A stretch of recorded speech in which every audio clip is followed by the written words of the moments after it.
എറണാകുളം ജില്ലയുടെ വടക്കേ അറ്റത്ത് മുനമ്പത്ത് വലിയ മരങ്ങൾ തണൽ വിരിക്കുന്ന കായലോരത്ത് നിലകൊള്ളുന്ന ഒരു കാവൽ കോട്ടയിലേക്കാണ് ഇന്നത്തെ യാത്ര.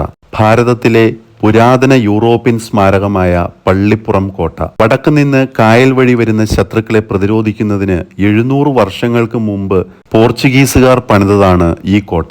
34 അടി ഉയരമുള്ള ഈ കോട്ട പണിതിരിക്കുന്നത് മുല്ലപ്പെരിയാർ ഡാം പണിയുന്നതിന് ഉപയോഗിച്ച സുർക്കി മിശ്രിതം കൊണ്ടാണ്.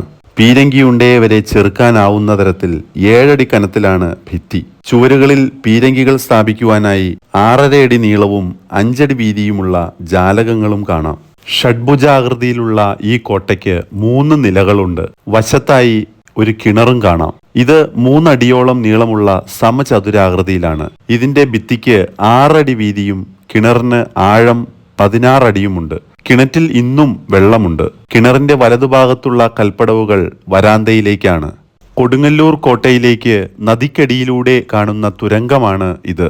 ഏതെങ്കിലും കപ്പൽ കാവൽ നിലയത്തിന്റെ കണ്ണ് വെട്ടിച്ച് കായലിലേക്ക് പ്രവേശിച്ചാൽ കോട്ടയിലെത്തി മുന്നറിയിപ്പ് നൽകാനും കോട്ടയിലുള്ളവർക്ക് അടിയന്തര സഹായങ്ങൾ എത്തിക്കാനും തുരങ്കം ഉപയോഗിക്കപ്പെട്ടിരുന്നു.